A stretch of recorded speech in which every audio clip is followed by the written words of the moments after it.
Oke, selamat siang teman-teman. Oke, hari ini kita belajar terkait sistem persamaan dua variabel. Nah, adapun hari ini pembelajaran kita hanya seputar 3 konsep. Yang pertama yaitu konsep dasar sistem persamaan dua variabel.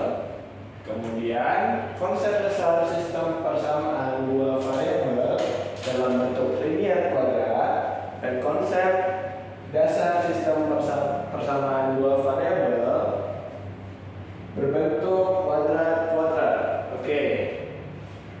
Nah, sebelum kita masuk kepada sistem persamaan dua variabel, nah kita harus mengetahui dulu nih teman-teman, apa sih sistem persamaan dua variabel itu?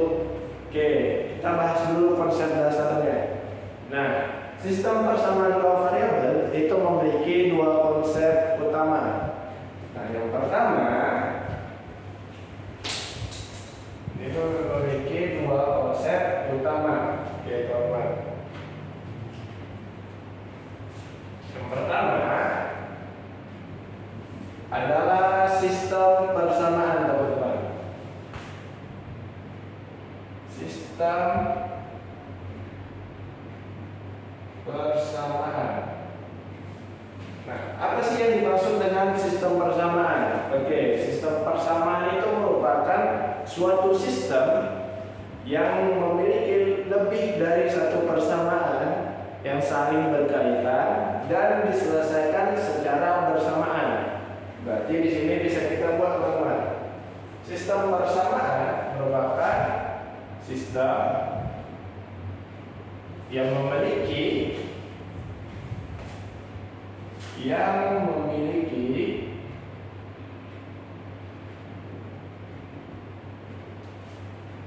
satu atau lebih dari satu persamaan. Oke, persamaan. Oke, jadi sistem persamaan itu memiliki lebih dari satu persamaan. Nah, di sini kita membahas persamaan dua variabel. Maka di sini kita memiliki dua persamaan yang memuat suku X dan suku Y. Berarti di sini kita memiliki X dan Y, teman-teman. Oke, artinya kita harus mencari ruang solusi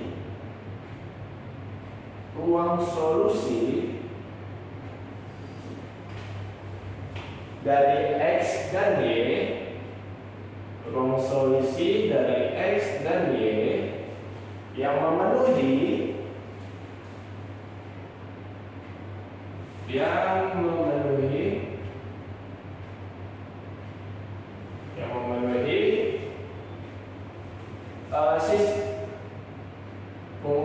semua persamaan.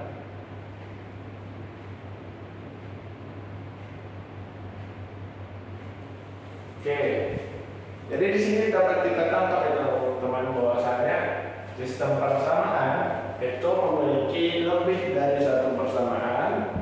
Nah, karena kita menggunakan dua variabel, maka dia memiliki lebih dari dua persamaan yang memuat dua variabel dan dua suku variabel, yaitu X dan Y. Oleh karena itu kita harus mencari ruang solusi dari X dan Y yang memenuhi semua persamaan. Oke, ini kita udah dapat ya teman-teman. Pengertian dari sistem persamaan. Oke, selanjutnya konsep dasar yang kedua, yaitu persamaan dua variabel.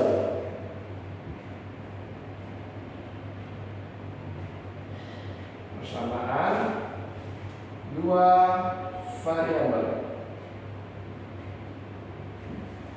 Oke, apa sih persamaan dua variabel itu, teman-teman? Oke, jadi kalau dua variabel itu adalah persamaan yang memuat dua variabel. Jadi bisa kita buat sini persamaan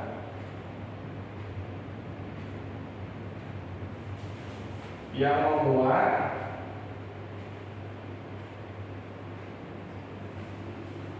hanya dua variabel. Nah, biasanya variabel yang sering digunakan yaitu variabel X dan Y, teman-teman. Boleh juga Y sama Z atau X sama Z. Nah, tapi kita di sini menggunakan X dan Y. Oke, sekarang kita sudah memiliki dua konsep utama dari sistem persamaan dua variabel. Nah, jadi dapat kita simpulkan ya teman-teman di sini bahwasanya sistem persamaan dua variabel adalah suatu sistem yang memiliki lebih dari satu persamaan yang membuat dua variabel X dan Y. Kemudian di mana kita harus mencari ruang solusi atau himpunan penyelesaian dari X dan Y untuk memenuhi semua persamaan yang ada. Oke, jadi seperti itu teman-teman. Jadi sistem persamaan dua variabel ini merupakan sistem yang memiliki dua variabel X dan Y, di mana kita harus mencari ruang solusi atau himpunan penyelesaian dari X dan Y yang memenuhi semua persamaan yang ada. Oke, itu secara singkat teman-teman. Oke. Nah, kemudian kita masuk sistem. Oke, yang pertama berarti konsep pertama kita itu sudah kita penuhi teman-teman. Konsep pertama kita sini sudah kita penuhi. Mana konsep dasar dari sistem persamaan dua variabel. Nah, kemudian kita masuk ke konsep yang kedua, yaitu konsep dasar sistem persamaan dua variabel berbentuk linear dan kuadrat. Oke, ini mulai dihapus ya teman-teman.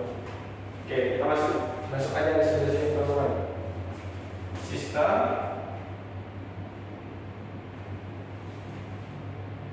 persamaan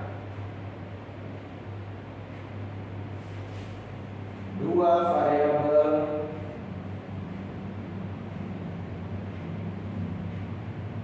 bentuk linear.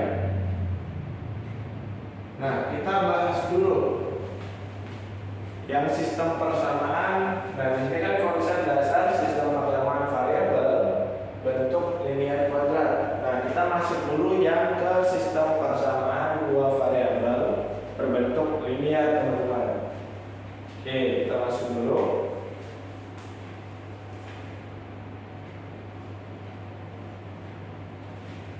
Oke, apa sih yang dikatakan sebagai linear? Oke, yang dikatakan sebagai linear teman-teman yaitu variabel kita memiliki pangkat tertinggi itu sama dengan 1. Berarti variabel awal kita misalnya variabel X dan Y, variabel X dan Y itu memiliki pangkat 1 teman-teman. Memiliki pangkat 1, pangkat tertingginya. Jadi dapat kita simpulkan kalau linear itu berpangkat 1. Oke, itu untuk dasarnya teman-teman. Nah, kemudian kita masuk ke bentuk umumnya. Bentuk umum dari persamaan berbentuk linear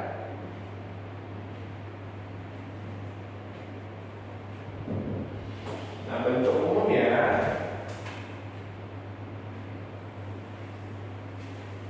yaitu AX tambah BY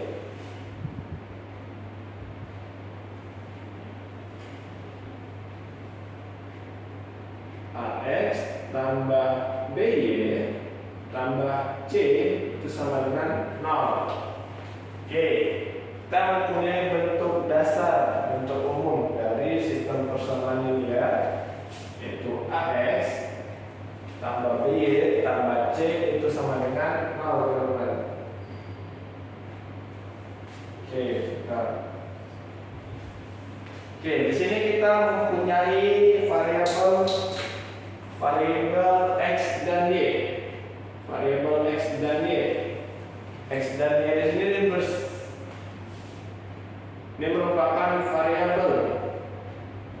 variabel linear. Karena di sini kita lihat bahwasanya x-nya berpangkat 1 dan y-nya berpangkat 1. Oke, kemudian kita mempunyai A, B, dan C. A, B, dan C. Ini merupakan konstanta, teman-teman. Konstanta di mana A dan B itu sama-sama tidak boleh 0. A, B itu tidak boleh 0. Keduanya tak boleh 0, tapi jika salah satunya, misalnya A sama dengan 0 atau B sama dengan 0. Oke, jika salah satunya sama dengan 0 itu tidak masalah, teman-teman. Jadi ketika A sama B itu sama-sama 0, ketika AB, nah ketika misalnya kita mempunyai kondisi A-nya 0, B-nya 0 misalnya, berarti kita hanya memiliki satu konstanta, teman-teman, di sini, konstanta C. Nah, jadi dia nggak termasuk ke persamaan lagi. Jadi hanya memiliki satu konstanta, yaitu C. Sementara X dan Y itu 0. Maka di sini keduanya nggak boleh 0. Nah, jika salah satunya 0, misalnya A 0 atau B-nya 0, misalnya kita mempunyai A-nya 0, misalnya A-nya 0, berarti kita mempunyai BY tambah C sama dengan 0. Berarti itu masih sistem persamaan, karena masih memuat salah satu variabel, yaitu Y, berpangkat 1, linear. Oke, jadi seperti itu, teman-teman. Oke, kemudian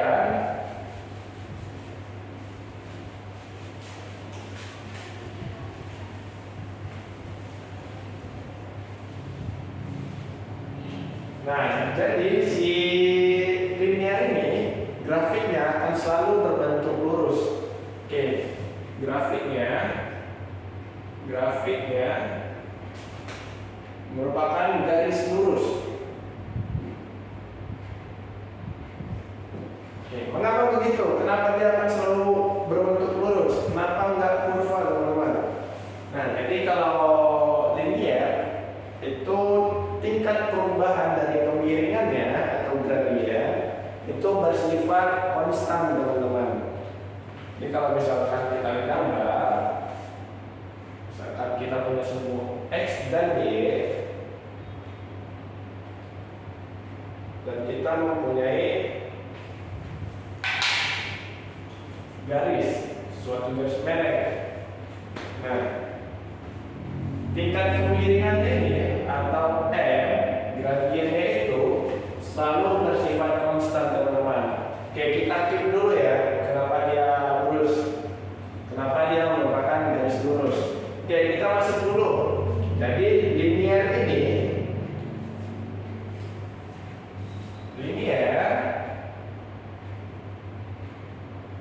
itu memiliki dua bentuk umum, dua bentuk dibagi dua lagi. Itu yang pertama berbentuk implisit, dan yang kedua itu berbentuk eksplisit.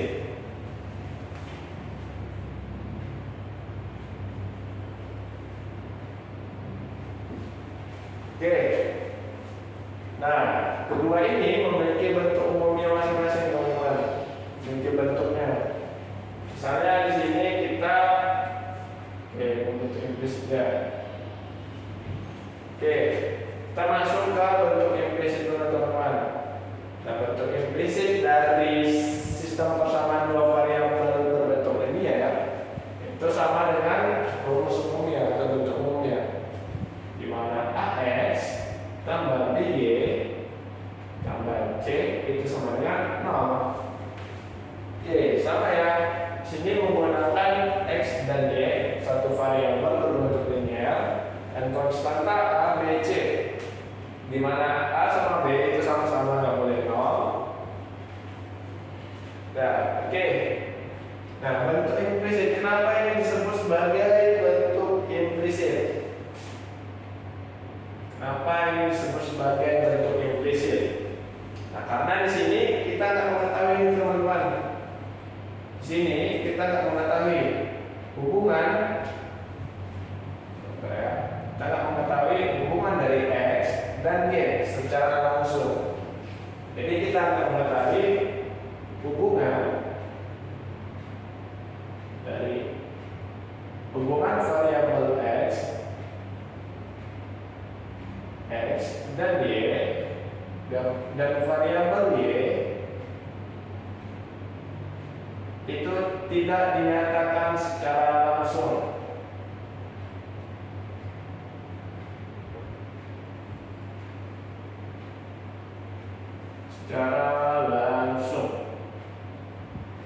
Oke, kita lihat di sini teman-teman di bentuk umumnya AX tambah B tambah C.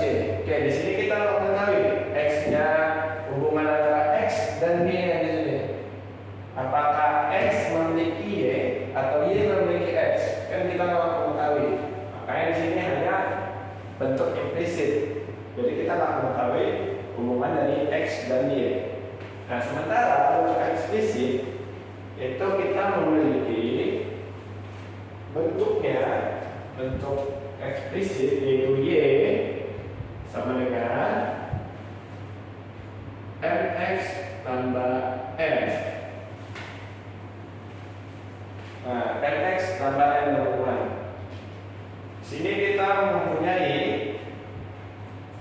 M-nya itu sama dengan gradien atau tingkat kemiringannya. Gradien. Kemudian N di sini itu sebagai titik potong dari sumbu Y. N titik potong sumbu Y. Oke. Nah, untuk bentuk eksplisit itu merupakan bentuk yang memiliki hubungan dan dinyatakan secara langsung. Berarti kalau implisit tadi kan dinyatakan tidak langsung hubungannya, sementara eksplisit itu dinyatakan secara langsung.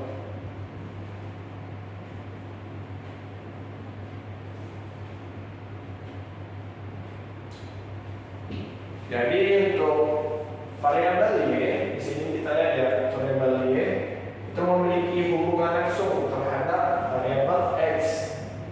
Jadi kita bisa nyatakan secara langsung.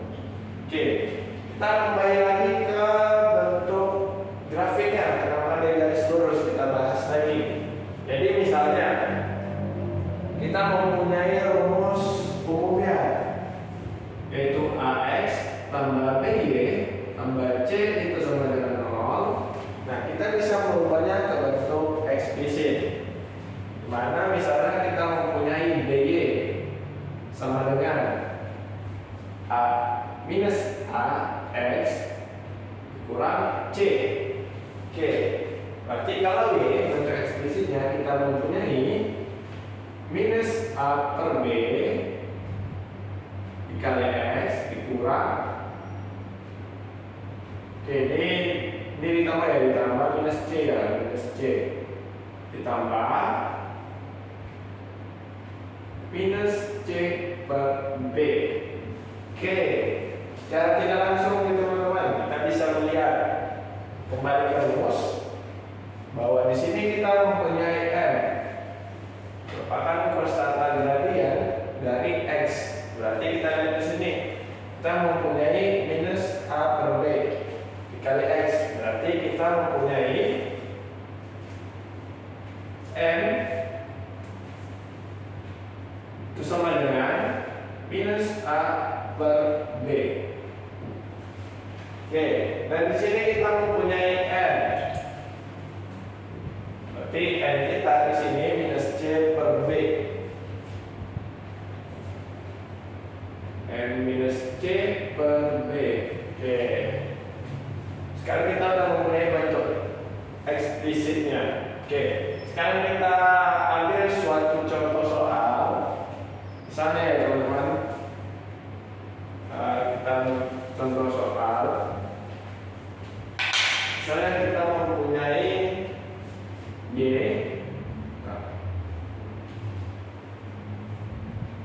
kita mempunyai Y sama dengan 2X tambah 1. Oke, kita mempunyai Y 2X tambah 1 misalnya. Contoh pertama, kita buat contoh. Oke, sini kita mempunyai M. M di sini sebagai gradien itu sama dengan 2 teman-teman. Karena di sini konstanta N ya, yang merupakan hasil perkalian terhadap X itu 2. Oke, dan N di sini kita mempunyai N-nya sama dengan 1. Oke. Sekarang kita coba misalnya. Kita misalkan kita ambil nilai X sama dengan 0. Kita masukkan ke Y sama dengan 2X tambah 1. Berarti kita mempunyai Y sama dengan 2 kali 0 tambah 1. Kita mempunyai 1. Kemudian X sama dengan 1 misalnya. Kita substitusikan juga. Berarti kita memiliki Y sama dengan 2 kali 1 tambah 1. Kita memiliki 3. Y sama dengan 3. Dan misalnya satu lagi, X sama dengan 3. X sama dengan 2. Kita memiliki Y sama dengan 2 kali 2 tambah 1 sama dengan 5. Oke, berarti di sini kita memperoleh semua titik. 3 titik, di mana titik pertama yaitu 0,1, titik kedua 1,3, dan titik ketiga 2,5. Oke, kita lihat di sini teman-teman. Mengapa dia disebut garis lurus grafiknya? Nah, di sini kita lihat untuk setiap penambahan. Oke, bentar ya. Untuk setiap penambahan dari X sejumlah 1 unit kan bertambah 1 kan? 0, 1, 2. Oke, untuk setiap penambahan 1 pada X itu, nah pada Y terdapat penambahan sejumlah M.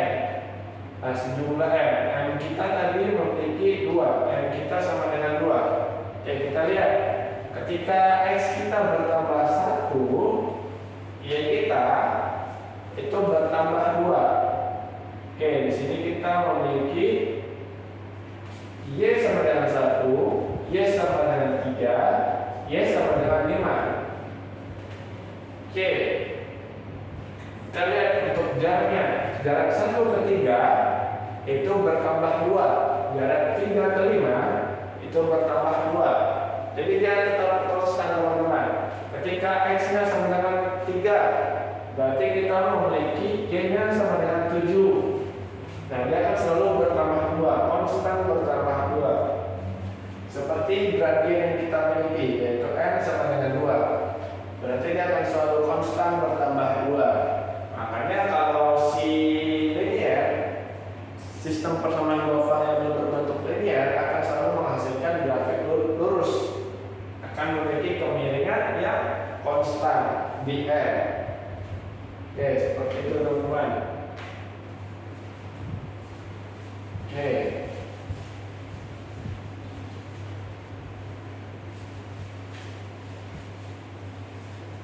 Selanjutnya kita masuk ke sistem persamaan linear kuadrat berbentuk kuadrat.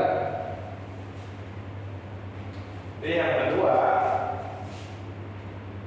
sistem persamaan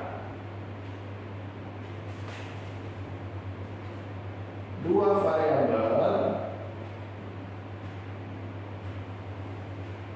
bentuk kuadrat.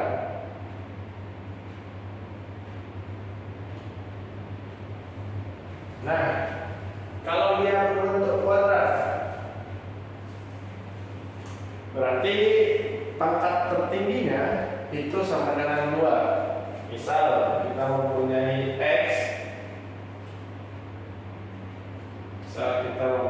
X, kuadrat atau Y kuadrat, atau bisa lagi misalnya Z kuadrat, variabel lain misalnya. Ya, karena kita 2 variabel menggunakan X dan Y, kita hanya belajar tentang X, Y. Oke, di sini pangkat tertingginya yaitu 2, teman-teman. Oke, yang memiliki pangkat 2 tertingginya dalam persamaan yang sama. Oke, itu untuk sekilas tentang kuadrat. Oke, adapun bentuk umum dari sistem persamaan 2 variabel berbentuk kuadrat, bentuk umumnya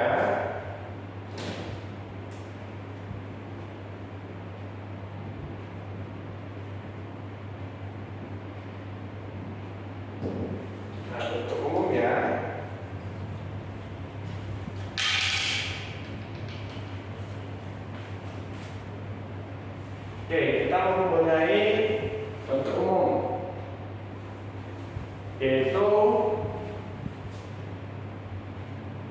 AX kuadrat tambah BXY tambah BY kuadrat tambah CS tambah DY tambah E itu sama dengan 0. Oke, di sini kita memiliki 3 suku ya teman-teman. 3 suku pembentuk kuadrat.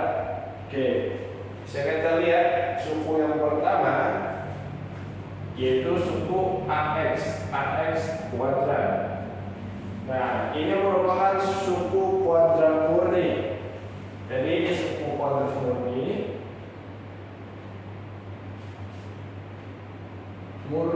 dalam X. Jadi di sini kita memiliki suku kuadrat murni dalam X.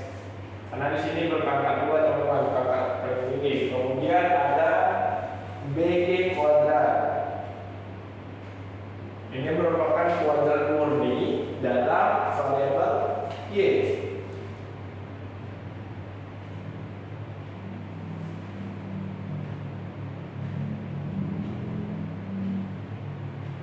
Dalam Y. Kemudian di sini kita mempunyai yang ketiga, suku ketiga, yaitu PXY. Nah, kenapa ini disebut sebagai kuadrat pembentuk kuadrat, teman-teman? Suku pembentuk kuadrat. Karena ini merupakan kuadrat campuran.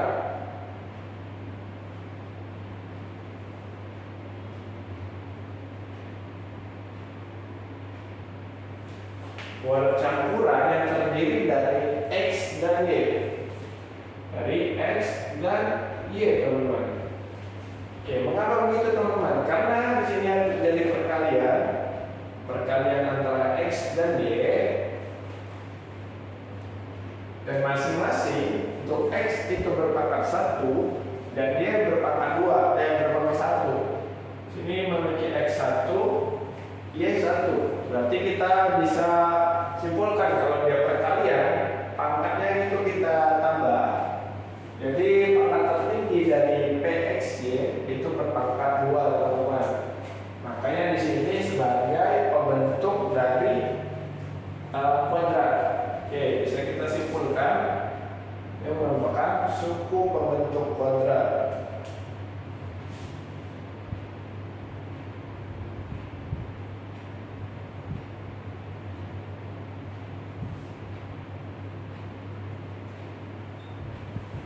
Oke, nah di dalam kuadrat, nah tadi kita bahas bahwasanya untuk si linier itu memiliki grafik garis lurus atau pemiringan.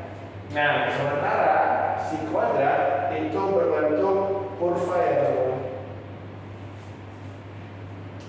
Ini berbentuk kurva. Jadi si kuadrat itu memiliki bentuk kurva. Oke, ada berapa kurva dari si kuadrat? Itu ada 4, teman-teman. Di mana ada bentuk lingkaran, kurvanya berbentuk lingkaran, kemudian berbentuk elips, dan juga berbentuk parabola, dan terakhir berbentuk hiperbola, teman-teman.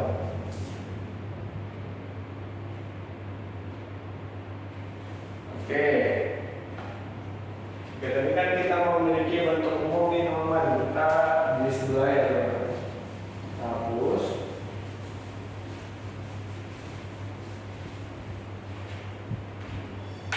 Oke, sekarang kita bahas. Kita identifikasi grafik kurva dari persamaannya. Oke, di sini kita harus memiliki nilai diskriminan. Oke, kita catat dulu untuk nilai diskriminan. Jadi untuk diskriminan, kita mempunyai diskriminan. Oke, kita lihat di atas saja ya. Diskriminan.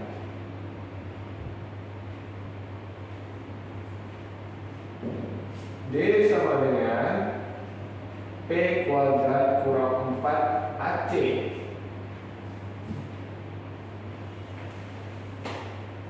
Atau bisa D sama dengan P kuadrat kurang 4AB. Oke, sini kita mempunyai diskriminan. Dikit dulu ya, teman-teman, diskriminan. Oke, kita mempunyai diskriminan.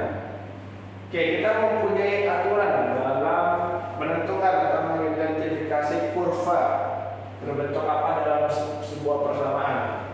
Nah, yang pertama, aturan yang pertama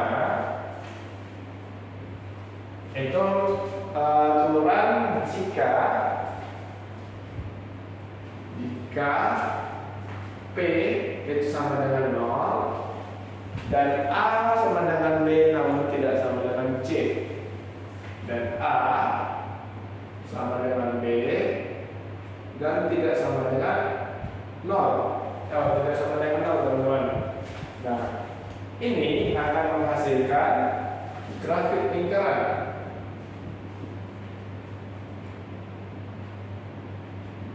Oke, mengapa kita, teman-teman? Oke, kita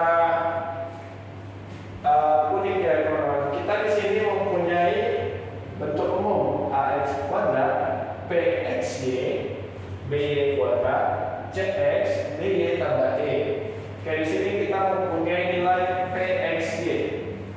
Nah, jika dia p, nilai p-nya sama dengan 0, maka untuk variabel ini itu sama dengan 0. Nah, ketika dia P sama dengan 0, ketika P sama dengan 0, maka tingkat kemiringan itu kita tidak punya.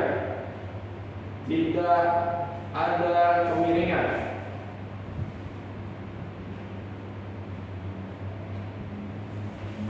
Jadi otomatis grafik kita itu tidak punya kemiringan. Nah, otomatis kita mempunyai suatu kurva yang tidak memiliki kemiringan, teman-teman. Tidak memiliki kemiringan.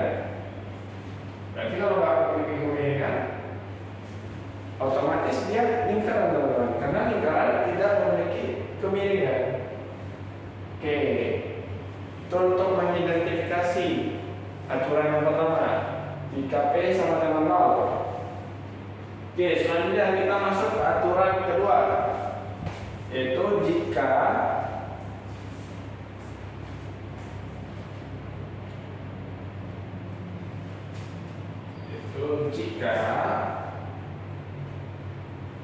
diskriminan itu sama dengan 0. Jika P kuadrat sama dengan P kuadrat kurang 4AB itu sama dengan 0. Nah, ini akan menghasilkan parabola, teman-teman. Pastikan parabola. Pastikan parabola.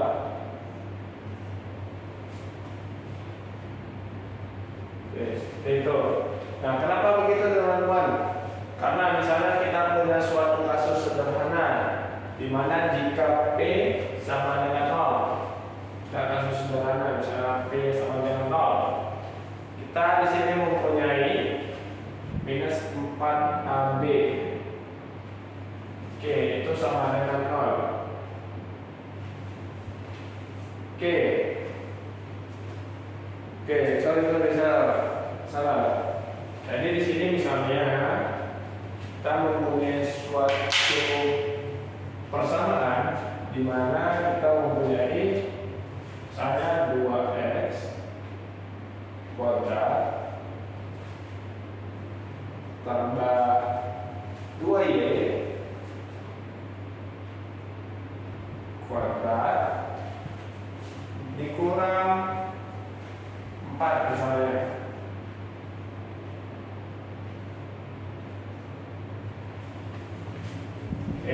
Misalnya seperti itu.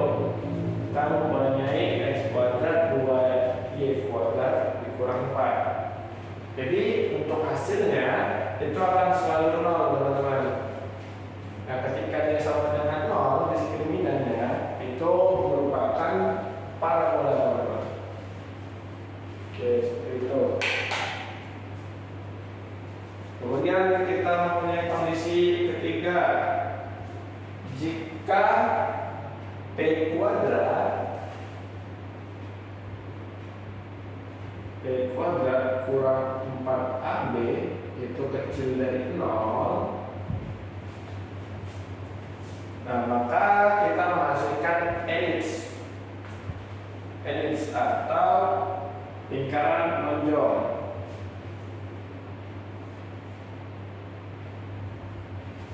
Oke, maka begitu. Misalnya kita punya kasus sederhana, misalnya kita memiliki P sama dengan 0. Nah, berarti kita memiliki minus 4AB kecil dari 0. Nah, di sini kita sudah memiliki minus 4. Berarti nilai AB untuk memenuhi ini, untuk memenuhi P kuadrat 4AB kurang dari 0, berarti kita harus memiliki AB. AB itu harus lebih besar dari 0.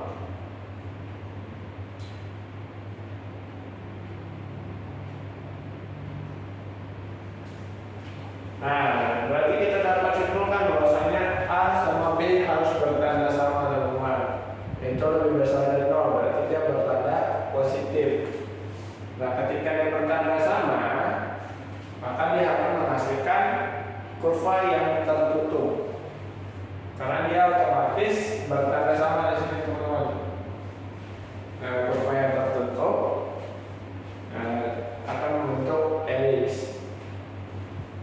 Oke, kemudian aturan keempat, kita mempunyai aturan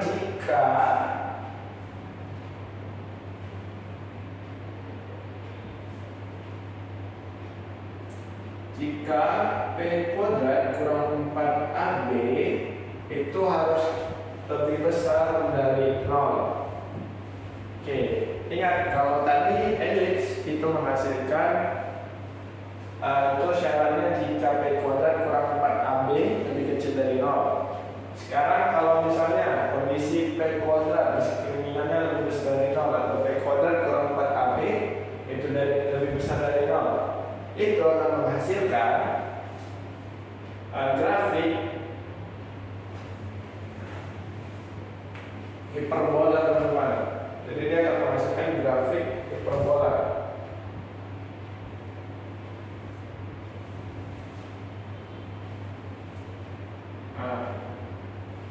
Mana dia memiliki dua arah. Karena di sini kalau misalnya kita ambil kasus sederhana di mana P-nya sama dengan 0, jadi kita mempunyai minus 4AB. itu harus besar dari 0. Sini kita akan mempunyai minus 4. Berarti kita harus membuat si AB itu harus kecil dari 0. Oke, sini kuncinya teman-teman. Berarti dapat kita simpulkan bahwasanya si A dan si B itu harus memiliki tanda yang berlawanan arah. Makanya itu di sini kita mempunyai dua kurva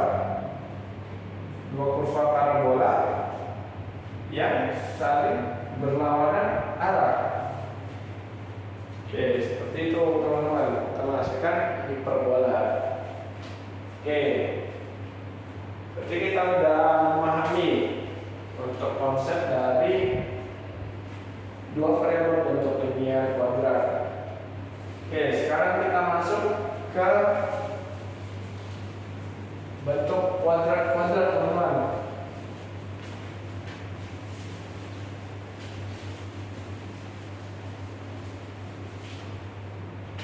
Oke, kalau bentuk kuadrat-kuadrat, sistem persamaan bentuk kuadrat-kuadrat.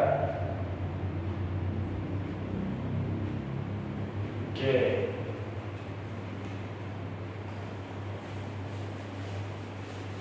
Untuk kuadrat-kuadrat. Oke. Di sini kita kalau tadi linear kuadrat itu kita cari titik potong antara garis lurus dan kurva. Kurvanya dapat lingkaran, elips, hiperbola atau parabola. Nah, boleh antara salah satu itu. Jadi mencari titik potong antara garis lurus dan kurva, sebuah kurva. Nah, sementara di sini kalau kuadrat-kuadrat itu mencari titik potong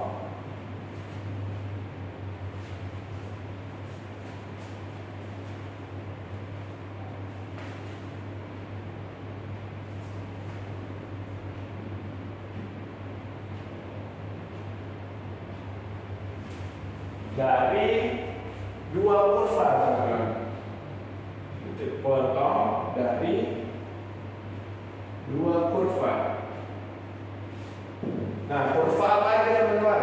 Nah, seperti tadi 4 kurva itu bisa kita combine. Misalnya yang pertama, dua buah lingkaran.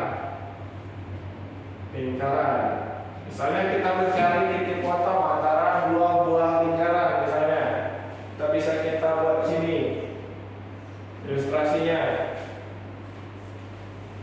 Misalnya lingkaran pertama, kemudian lingkaran kedua. Oke, di sini kita mencari titik potongnya. Potong pertama, potong kedua. Menggunakan kuadrat-kuadrat. Karena tadi kan kuadrat itu mencari titik potong dari dua kurva. Oke, kita mencari titik potong ini. Oke, kita bisa kurva, misalnya satu buah parabola, misalnya parabola. Kemudian satu buah lingkaran. Jadi kita harus mencari titik potong antara parabola dan lingkaran. Cari di sini, teman-teman. Misalnya lingkaran. Dan kita mempunyai parabola misalnya. Ini. Nah,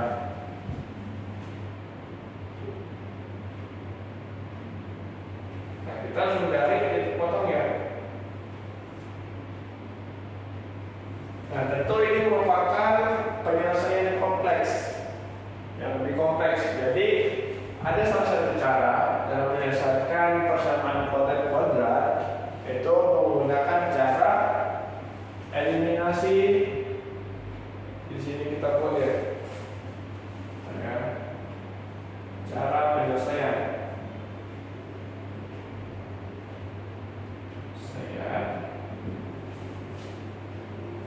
Itu yang pertama. Oke, kita menggunakan eliminasi dan substitusi.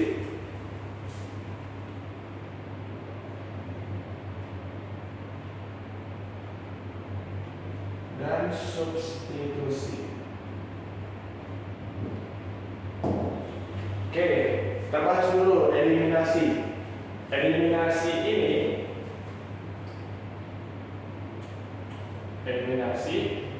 itu menghilangkan salah satu variabel kuadratiknya. Di sini kita misalnya mempunyai y, misalnya x kuadrat tambah y kuadrat, misalnya tambah c. Tapi di sini kita harus menghilangkan salah satu antara x dan y. Kita eliminasi dengan cara bagaimana?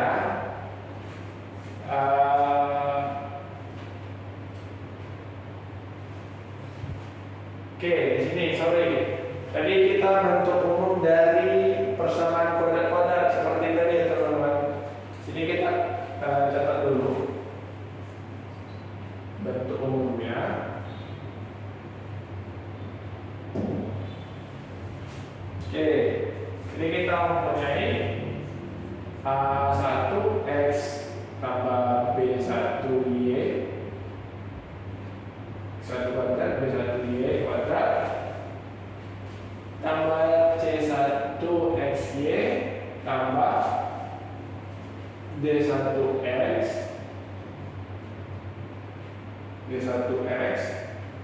tambah E1y tambah F dengan 0. Ini untuk persamaan pertama umumnya, berarti untuk persamaan pertama. Kemudian untuk persamaan kedua bisa kita tulis A2x kuadrat tambah B2x tambah B2y kuadrat tambah C2xy tambah D2x tambah E2y tambah F2 F1 ya, F1 sama dengan 0. Jadi kita di sini sudah mempunyai dua bentuk umum dari persamaan kuadrat-kuadrat. Oke, perhatikan di sini kita mempunyai bobot, di mana persamaan satu memiliki bobot 1 itu mewakili bahwasanya dia merupakan persamaan satu, persamaan kuadrat yang pertama. Nah, sementara yang kedua itu memiliki bobot 2 itu mewakili persamaan kuadrat yang kedua. Oke, jadi kita akan membedakan menggunakan bobot, di mana persamaan satu menggunakan bobot 1 dan persamaan 2 menggunakan bobot 2. Oke, kita kembali lagi ke sini. Kita mempunyai 2x kuadrat tambah 2y kuadrat tambah 1 sama dengan 0. Kemudian kita mempunyai 1x kuadrat, namanya x kuadrat tambah 2y kuadrat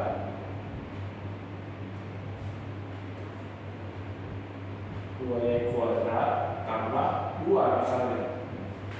Oke, sekarang kita eliminasi teman-teman, menggunakan eliminasi biasanya. Berarti kita harus mengeliminasi salah satu kuadrat. Oke, di sini misalnya kita pilih y, jadi tinggal kita jumlahkan. Kita kurangkan. Kita kurangkan berarti kita hanya memiliki satu, yaitu x kuadrat kurang 1 sama dengan 0. Kita memiliki x sama dengan plus minus 1 teman-teman. Oke, berarti kita mempunyai x1 sama dengan 1 dan x2 sama dengan minus 1. Oke, setelah kita dapat dan kita eliminasi, selanjutnya kita substitusi. Kita substitusi ke persamaan yang ini misalnya. Kita mempunyai jika x1 sama dengan 1, kita mempunyai x kuadrat, kita menggunakan persamaan 2. Berarti 1 kuadrat tambah 2y kuadrat tambah 2 sama dengan 0. 2 2y kuadrat tambah 3 sama dengan 0, y kuadrat sama dengan tambah 5 sama dengan 0, y kuadrat sama dengan minus 3 per 2, y sama dengan akar dari minus 3 per 2, y 1. Kemudian kita mempunyai x sama dengan x2 sama dengan minus 1. Kita substitusi minus 1 kuadrat tambah 2y kuadrat tambah 2 sama dengan 0. Kemudian 2y kuadrat sama dengan minus 3, y sama dengan akar minus 3 per 2. Oke, di sini kita mempunyai titik solusi, yaitu jika x sama dengan 1, dia akan menghasilkan akar minus 3 per 2. Untuk x sama dengan min 1, akar minus 3 per 2. Oke, jadi seperti itu teman-teman. Jadi kita di sini sudah membahas terkait konsep dasar sistem persamaan dua variabel, kemudian konsep dasar sistem persamaan dua variabel bentuk linear kuadrat, dan konsep dasar sistem persamaan dua variabel berbentuk kuadrat. Oke, itu bisa dipahami ya teman-teman. Jadi kita sudah memahami 3 konsep dasar dari sistem persamaan dua variabel. Oke, kalau begitu teman-teman, kita jumpa lagi minggu depan dengan materi yang baru. Oke, saya akhiri. Selamat siang untuk semuanya. See you on